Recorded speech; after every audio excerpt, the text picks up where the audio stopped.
Good everyone, and welcome to a very special episode of the Feels Like Homebro podcast. We're joined by an amazing guest. You probably are seen her and recognise her from her amazing videos. But before we get into that, I thought we'd give her an opportunity to introduce herself. Teresa, how are you this morning?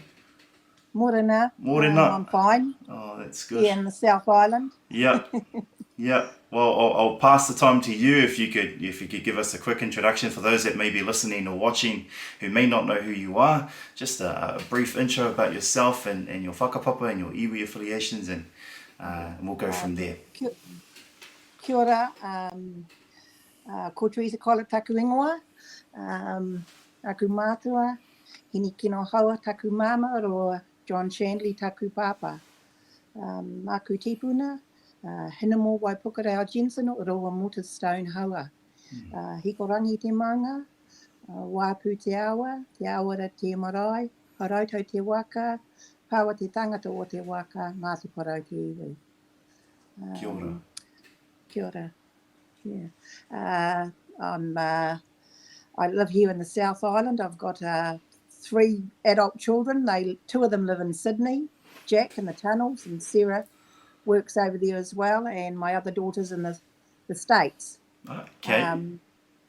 I was brought up on lighthouses in New Zealand. I was born on one on Mokohina Island in the Hauraki Gulf. Right. So my father was a lighthouse keeper. Wicked. Mum was actually hapu with me when they went for the interview. And Dad said, don't tell them you're hapu because I won't get the job. Get the job. So but Dad didn't think it went right through though, because 7 months later he had to deliver me. Heck. So and I was breech. Right. So I'm lucky to be here, I think. Yep. So my first few years were on Mokohina Island. We lived off the land. The local iwi there, they allowed us to gather mutton birds. Wow. We ate koda, crayfish, fished. With my mother, she's from Ruatoria, so Hini Kino. Well, she showed us all the plants she could eat. We had paringo, or some people call it karingo. Yep. Peko, cabbage tree, you name it, we had it. So we lived off the land. Dad was of Irish descent, so he had been brought up in the 1930s, so, after the war, so he didn't waste anything. And he always used to say to us, kids, you can eat anything that moves. Yeah. So we did. From there, we moved to Tere Matangi, another lighthouse. And then from there, we moved down to Pusaka Point Lighthouse here down in the South Island. By this time, there was Hinamo, my eldest sister, Rosie, Fred, myself, and Connie.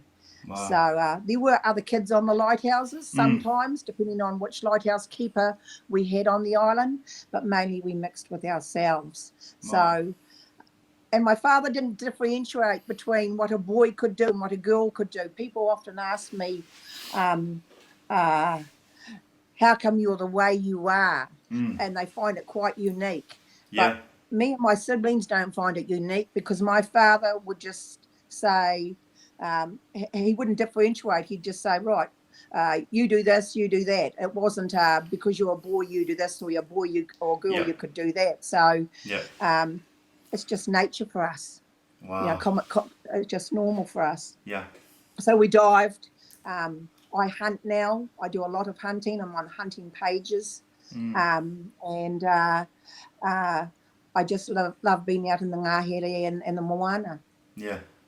You definitely see that, especially, we'll talk a little bit more about it later, but your videos on TikTok and all the other social platforms you're on, you definitely see that connection that you have with the land and the sea, and it resonates with a lot of people. I grew up north in a little place called Awarua for the first 10 years of my life, and we were very, very similar. We lived off the land. We didn't have much of a reliance on close close by shops, or I think the closest place we'd have to go for our shops was Kaikohe, and that would be about close to 35 kilometres away. So our reliance on Nuwa being down the road, or PAK'nSAVE being down the road, was definitely slim to none. We'd go probably once a week and sort of get the basics for the freezer, but the rest was we'd live off the land, would forage, make sure that we got plenty of Māori potato and kumaraho and all of that type of stuff. So we I that's the reason why I particularly love your content. I've been watching you for a wee while, and it's I'm a little starstruck, but I'm grateful to have this opportunity to have a kōrero with you.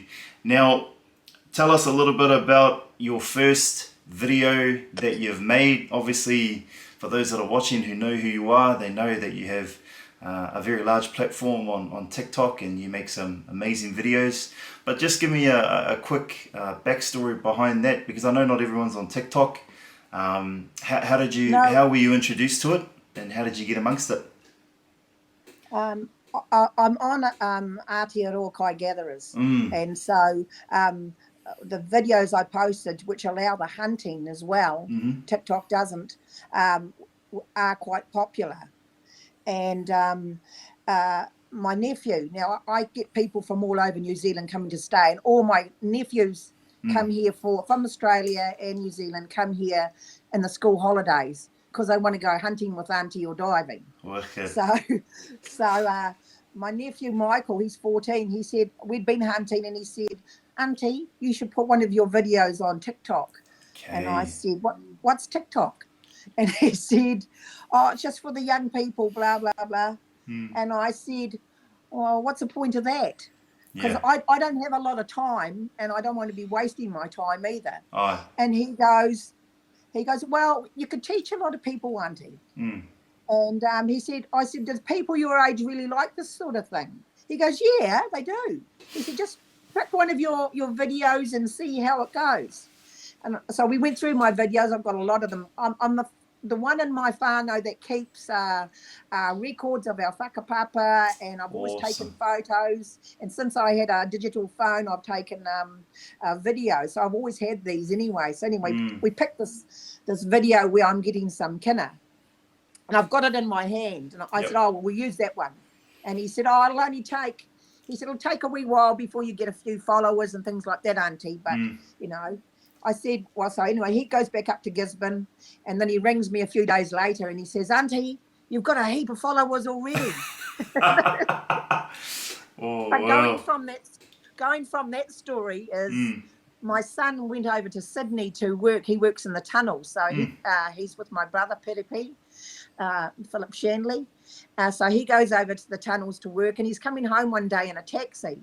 And the taxi driver says to to Jack, oh, you've got a lot of seafood in your country, haven't you? Because he recognised Jack's accent as Kiwi. And Jack goes, Jack's very quietly spoken.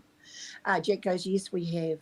And the fella goes to Jack, oh, well, I saw a lady the other day with big kina in her hand.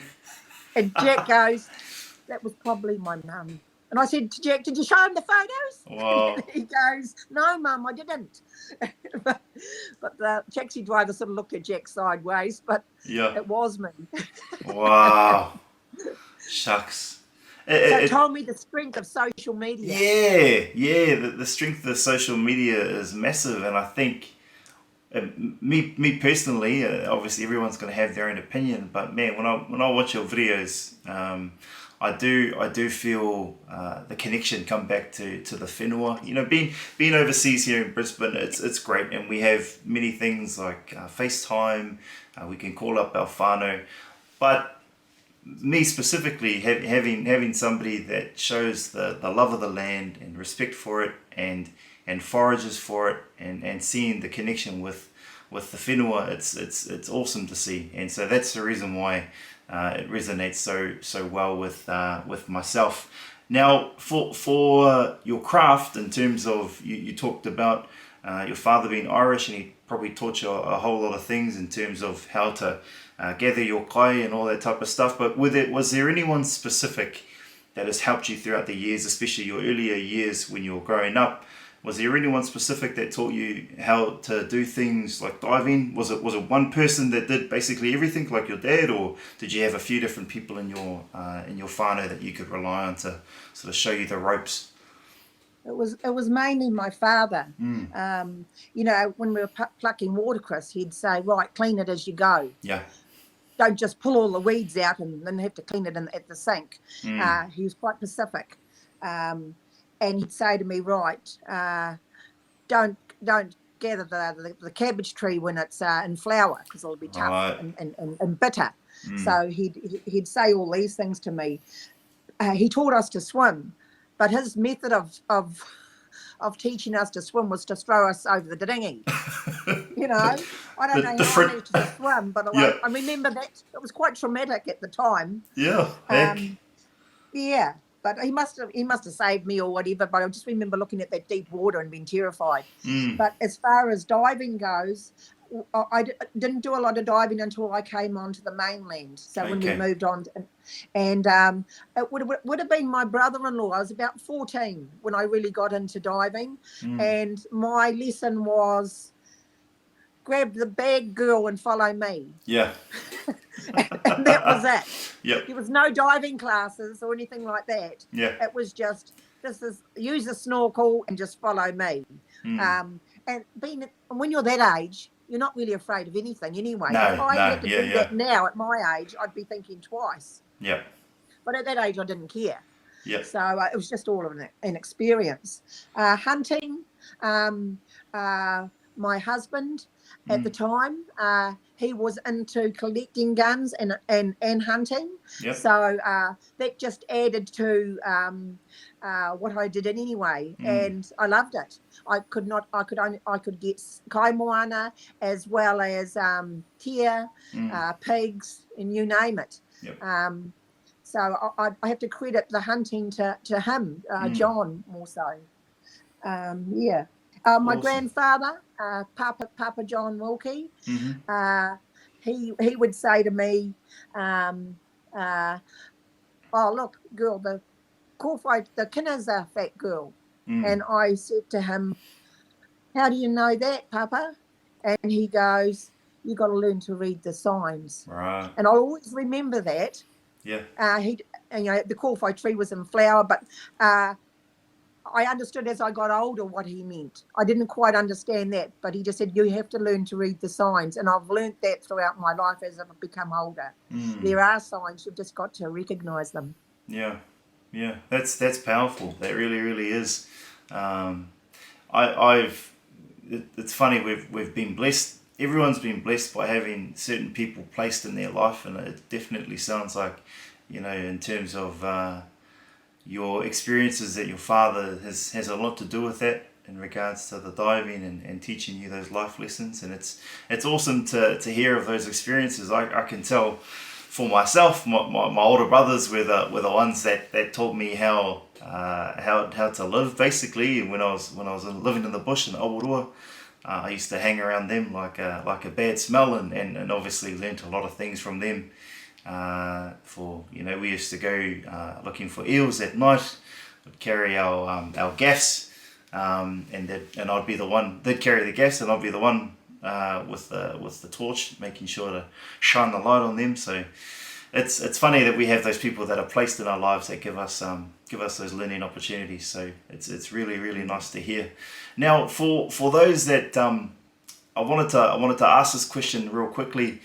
For those that might be looking to get into a more holistic approach to food, or a more outdoor approach to how they live with regards to what they're putting into their body, maybe being a little bit more eco-friendly to different things, or maybe even wanting to be like yourself and get out there in the moana and dive for their food, what would be your advice to, let's say, someone like myself who wanted to be more involved in that area? What would your advice be?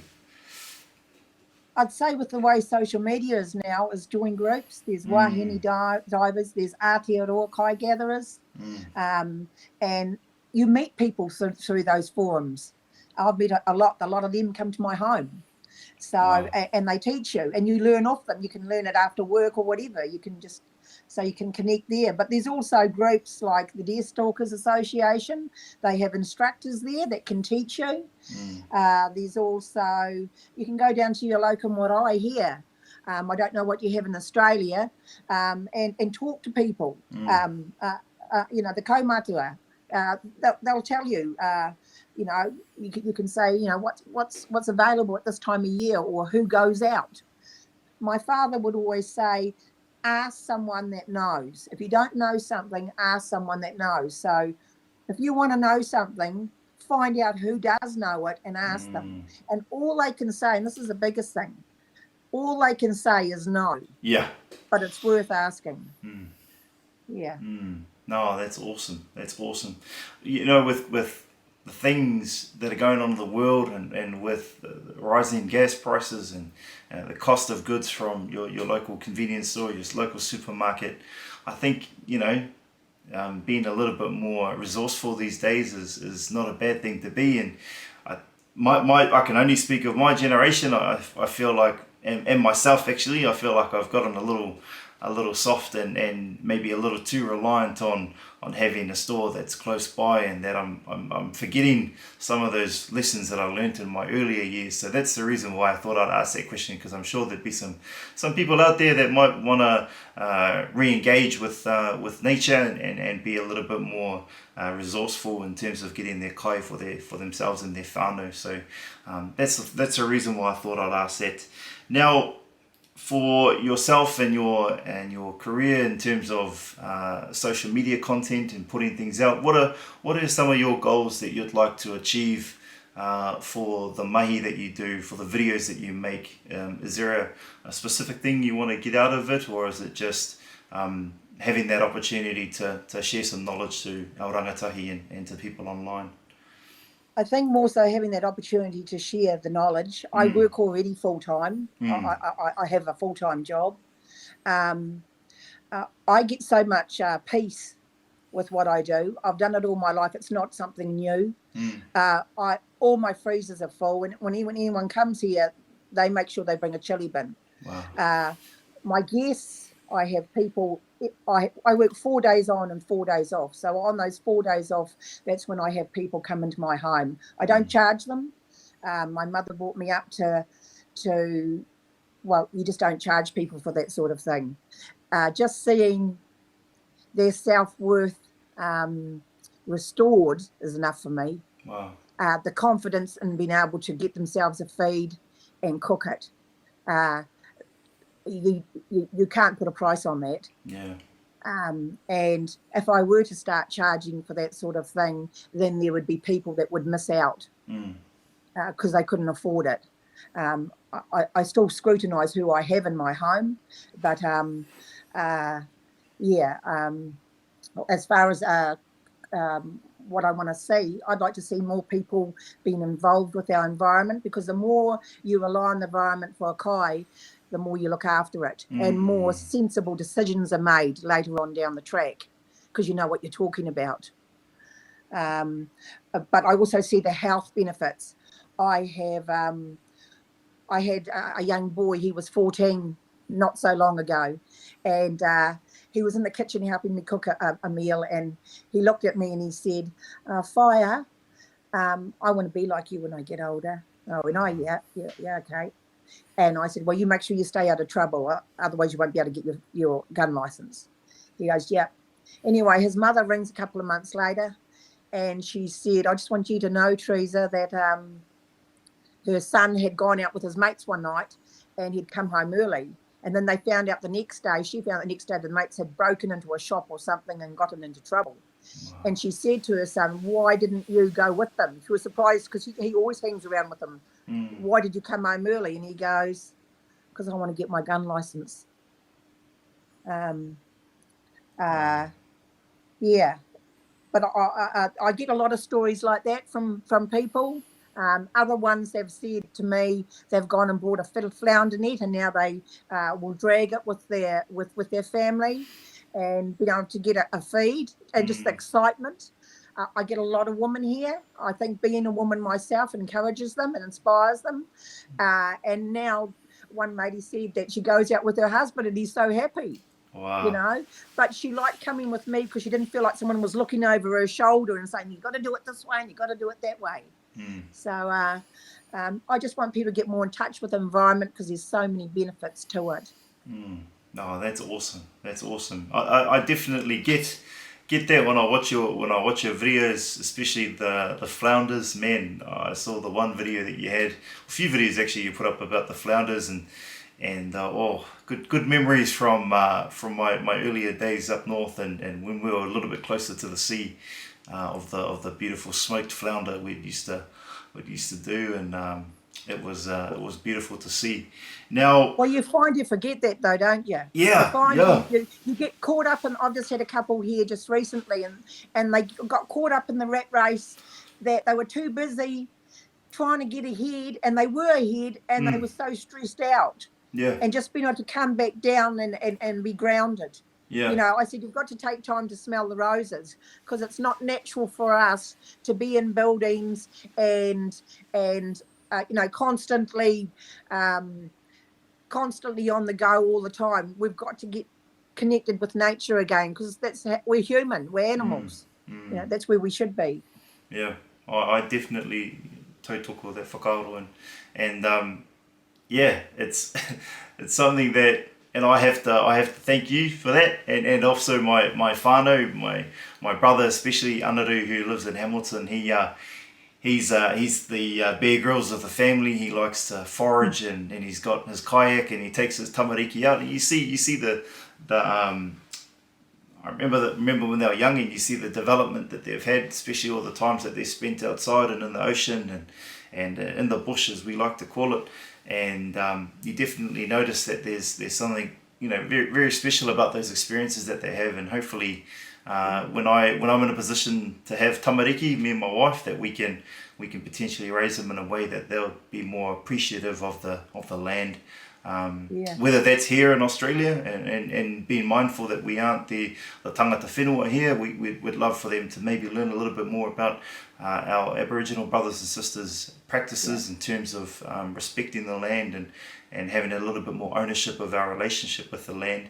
But if we do move back to New Zealand, it'll obviously be going for a dive and hopefully going for a hunt as well. If you could give some advice to a young person or whoever, that would five pieces of advice in terms of getting into a more holistic approach to how we gather our food instead of going to the shop, maybe going to hunting and fishing and getting a few tools to bring in your own kai. What would be your top tips for somebody looking to be more active in that area? I'd say get your gun license, or if you have got a criminal record, a bow license. A bow. Compound bone bows. Those. Yeah. Yep. I'd say get a net. You can always catch fish whether you set the net or whether you drag it. Yep. A spear, a hinaki, a eel trap. Learn how to smoke fish. Not just fish, you can smoke everything else.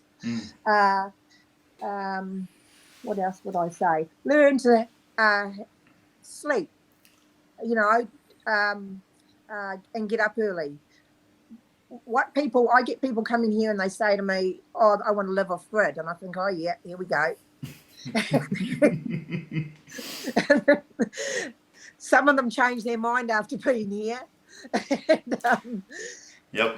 You've got to remember, when you want to live off grid, you've been living all your life on grid, and with modern appliances. And all of a sudden, it sounds nice, rainbows and butterflies. You want to go and live off the land. Yeah. Well, it's not as easy as that. It's cold. You've got to get your own food. You've got to get up early. And you've got to walk a long way. The sad thing nowadays is, especially in the north, in certain places in the North Island, there's a lot of places that don't have kai moana and things like that. There's a lot of places that don't have kai moana. So you've got to walk long distances or drive a long way to find what you're looking for. So you've got to have your sleep, get up early, and what else would I say? Be organised. Um, it's not about just catching it. You've also got to come home and process it. So you've got to have the sort of gears. I've got a bench outside. I've got somewhere to hang the deer. I've got sharp knives. Your day isn't over as soon as you've got the fish. You've got to respect what you catch as well. So you've got to process it while it's fresh. Yeah. Whether that's fish or whatever. So start getting the gears, and you don't have to have flash gears to begin with. You can have you can go to the second-hand shops and get gears from there, or garage sales. Yep. You improve the gears you have over time, and when you can afford it. I remember when I had young children, I couldn't afford all that, so I just made do. Yeah. And you're tougher then too, but as you get older, you feel the cold. Yep. But once your kids start leaving home, well, you can get whatever you want.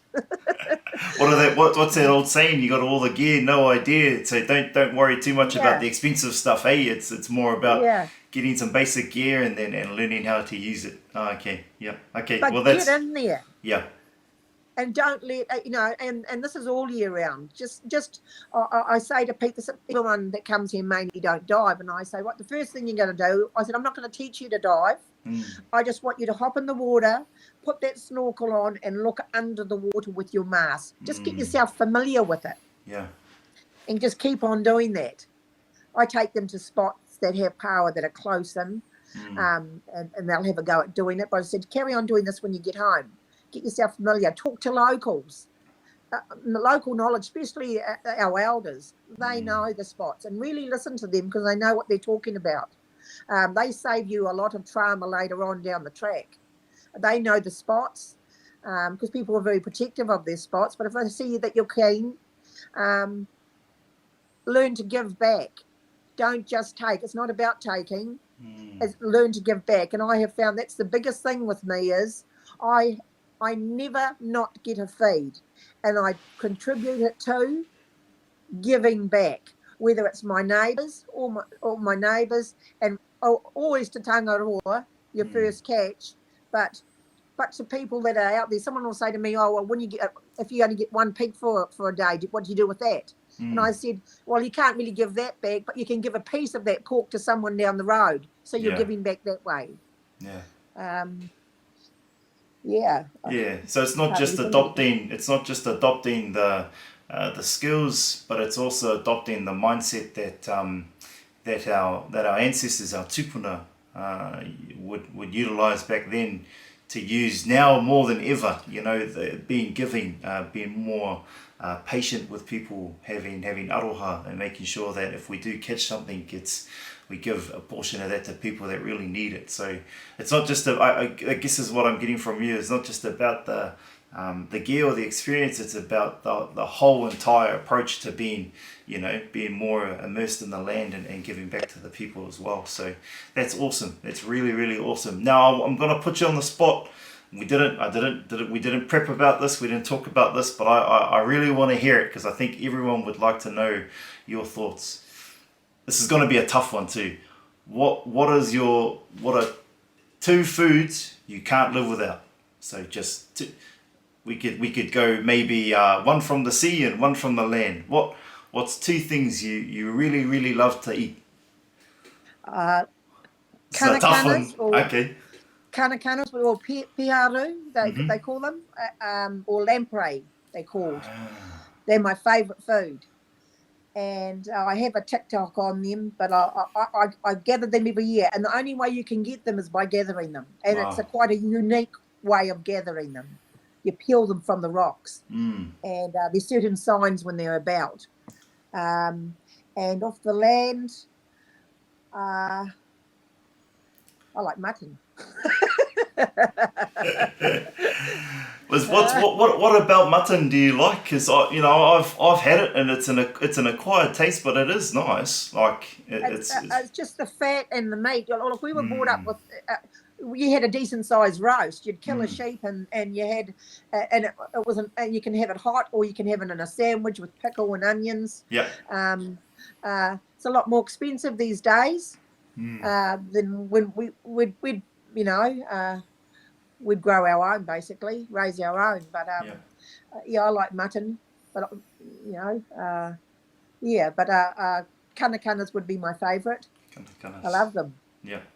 Yeah. Gee, that's awesome. That's good to know. Yeah. There's just so much kai on your page. It's so awesome to see. And I was telling you off before we started that my whānau are big fans. My wife especially.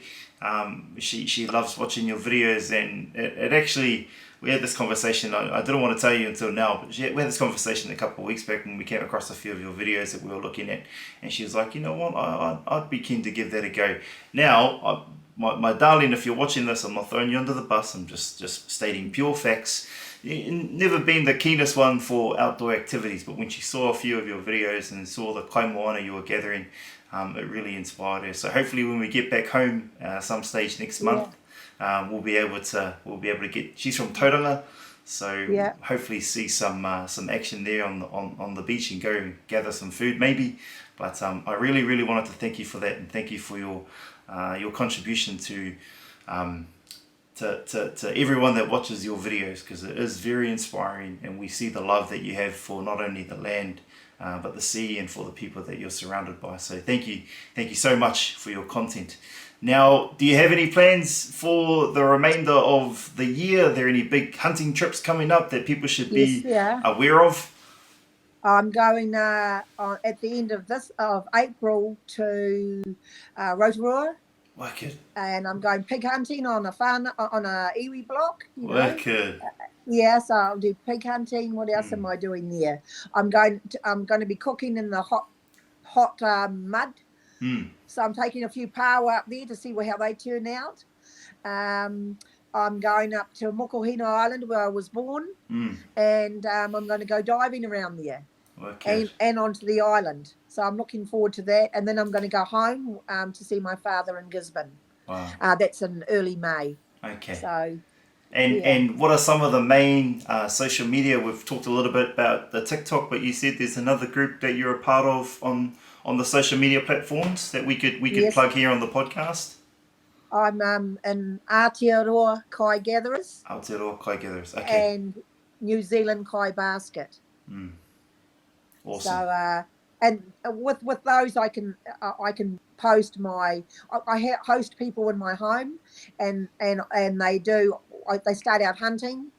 I have them for 3 days, so I always do the hunting first, so I can hang the deer up, and then they can cut it up themselves. Wow, awesome. I'll show them how, and then we'll go floundering, and then we'll go diving, or something else. We might get kiwai, freshwater coda, or whatever. Whatever's, I go by the seasons with what I gather, and when people ring me or contact me, and I get hundreds of people contacting me, I have to make them realise it's just not a matter of, it's not mail order or anything like that. I said you have to fit in with the environment, not the environment fit in with you. Yeah. And people have to remember that in their head. This is nature. You might not get anything one day. That's just the way it is. You're going to get cold, you're going to get wet, and you're going to get tired. They've got the advantage of being with me because I know where to go, and I have to watch that too, because there's certain individuals that just want to know where my spots are. So I take no one to my main spots. I'm really passionate about what I gather, having the opportunity to be able to breed so that I can gather it next time. So there's areas I go to that I just check to make sure that they're okay or whatever. I take nothing from those spots. Yeah, so I like that. What did you say specifically? Said something about be in nature. Oh wait, don't accustom yourself to nature, but nature accustoms itself to you. Yeah, is that what, the thing is, people think that nature has to fit in with you. Yes, it doesn't work that way. This isn't a holiday destination. You've got to fit in with nature. So you've got to put one lady said, "Oh, it's raining." I said, "Yeah, well, put a coat on." Yeah, simple as that. Put a coat on. She said, "Are we still going?" I said, "Yes." Yeah. You want to live off good? This is what happens. Yeah. Oh, that's awesome. But I get people looking at, they'll say to me, when you kill your own meat or your own animal, you're very, you think about where you're going to kill it. You make sure you do it humanely. Yep. You waste nothing on the animal. Whereas when people go to a shop, they'll get whatever's in the packet. They don't even think about the process that animal has been through. Yeah. And sometimes that meat will be wasted. You're less likely to waste what you kill because you've had to gather it yourself. You respect that food a lot more. And also you know what's gone into that food. There's no chemicals or additives. It's all natural. Yeah. Now, I said to you I had cancer. I don't have it now. And I contribute that to my lifestyle, healing me, being in the environment and healing me. So that's been a good thing too. Yeah. Oh, that's awesome, and that's amazing to hear that that you're on the better side of that, and it's very good to hear that the relationship we have with nature and with the land and with the things that we can gather. It's not only the mental health benefits, but there's obviously the physical benefits of doing that as well. Because there's obviously I work in the dairy industry, and just quickly, I don't want to dive too deep into it, but you can understand that there's a lot of things in stores you go into. It's a lot of processes. There's a lot of additives that aren't very natural, and so the health benefits are probably something that is very, very key to this being a way of life. So that's good to hear, and you definitely see that on your TikToks and the content that you make. That it's all encompassing. You're not only helping yourself to feed you for that day, but you're helping your mental state. You're becoming more in tune with the land, with the whenua, and the people that are on it as well. So that's what I really love about it. Yeah, it becomes second nature after a while if you do it enough times. Yeah. And you don't even realise, you said you were brought up a certain way. You don't even realise what you know until you meet people that don't know it. Just little things about reading signs on the beach.